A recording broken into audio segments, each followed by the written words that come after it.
पेशवाईतले 3.5 शहाण्यांपैकी नाना हे अर्धे शहाणे म्हणून ओळखले जातात. नाना हे पेशवे दरबारी नोकरीला होते. त्यांच्या कार्यकाळात त्यांनी 5 पेशव्यांची कारकीर्द पाहिली. पेशवे दरबारी नोकरीला असूनही पेशव्यांच्या पेक्षा ते श्रीमंत होते. संकट काळात त्यांनी त्यांच्या मुत्सद्देगिरीने, चालाखीने पेशवाई व पर्यायाने मराठी सत्ता टिकवली. ब्रिटिश सत्तेला लांबच ठेवले. ते चतुर होते, तसेच ते रंगेलेही होते, असे इतिहासकारांनी त्यांचे वर्णन केले आहे. म्हणून तर म्हटले जायचे की त्यांच्या चातुर्याचे किस्से लंडनमध्ये, तर त्यांच्या रंगढंगाचे किस्से पुण्याच्या गल्लीबोळात होते. खरं तर त्यांचं मूळ नाव बाळाजी जनार्दन भाणू हे कोकणातले. जेव्हा श्रीवर्धनला असताना बाळाजी भट म्हणजे पेशवे हबाशांच्या आक्रमणाला कंटाळून कोकणातून पळाले, तेव्हा नानांनी संकटसमयी पेशव्यांना साथ दिलेली सांगितली जाते. म्हणूनच ज्यावेळी बाळाजी भटांकडे पेशवाई आली, तेव्हा नानांना आधार देण्याचे वचन पेशव्यांनी दिले. तेव्हा दिलेल्या वचनाला जागून पेशव्यांनी नानांना फडणीशीची वस्त्रे दिली. त्यानंतर नाना पेशव्यांच्या काळात परंपरेने चालत आलेली फडणीशी बाळाजी जनार्दन उर्फ नाना यांच्याकडे आली. त्यावेळी त्यांचे वय फक्त 14 वर्षाचे होते. त्यांचे पुढचे शिक्षण सदाशिवराव भाऊ पेशव्यांच्या निगराणीखाली झाले. सदाशिवराव भाऊंबरोबर पानिपतच्या मोहिमेत जाण्याची संधी त्यांना मिळाली. तेव्हा ते पालखीत बसून गेल्याचे सांगितले जाते. याच लढाईत जेव्हा मराठ्यांचा पराभव झाला, तेव्हा अख्खी एक मराठा पिढी या युद्धात कामी आली. त्यातले काही वाचले व माघारी आले. त्यात नाना फडणवीस सुद्धा होते. पानिपतनंतर पेशवाईचे स्थैर्य गेले. त्यावेळी माधवराव पेशव्यांचा अल्पायुष्य कार्यकाळ सोडता संपूर्ण भारतात प्रबळ असणाऱ्या पेशवाईमध्ये सत्ता लालसेपोटी नेहमीच गोंधळ राहिला. तसे माधवराव पेशव्यांच्या काळात नाना दरबारी राजकारणात नेहमीच तरबेज राहिले. माधवरावानंतर नारायण पेशव्यांच्या खुनानंतर त्यांनी बारभाईच्या मदतीने पेशवाईची सत्ता ताब्यात घेतली. तेव्हा त्यांनी 12 वर्षाच्या सवाई माधवराव पेशव्यांना गादीवर बसवले. तसं तलवारही न चालवता येणाऱ्या अर्ध्या शहाण्या म्हटल्या जाणाऱ्या नानांनी आपल्या लेखणीच्या जोरावर रघुनाथ पेशव्यांना सत्तेपासून दूर केले.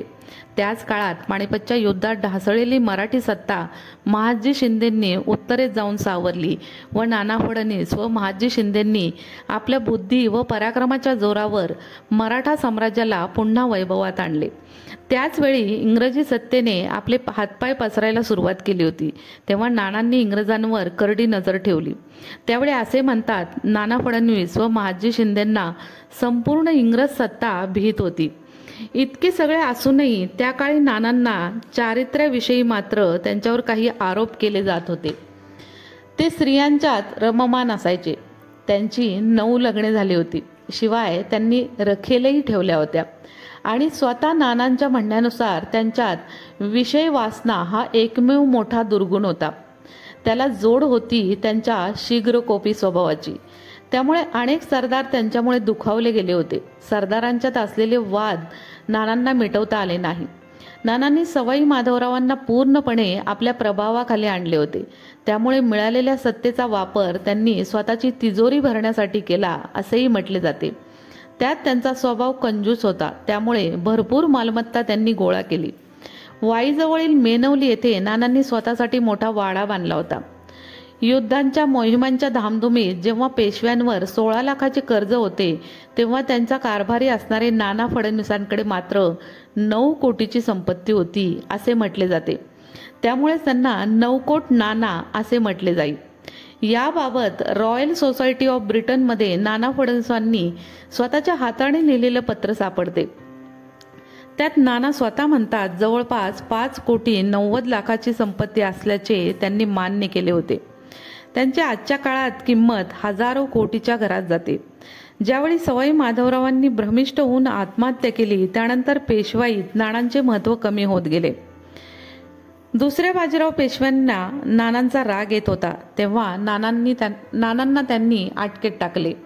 तेव्हा 2 कोटीचे जामीन देऊन नानांनी स्वतःची सुटका केली. पुढे काहीच दिवसात नाना फडणवीसांचा मृत्यू झाला. त्यांच्या मृत्यूनंतर सुद्धा त्यांच्या अंत्ययात्रेवेळी गार्द्यांनी पैशासाठी गोंधळ केला. त्यांचा पगार मिळाल्यावरच त्यांनी नानांचे प्रेत बाहेर काढले. नानांच्या मृत्यूनंतर त्यांच्या 2 बायकांची खूप हाल झाले असे सांगितले जाते. त्यातील एक काही दिवसातच वारली, तर दुसऱ्या जिजाऊंना इंग्रज सरकार आल्यावर खूप खटाटोपीनंतर स्वतःचा हक्क मिळाला.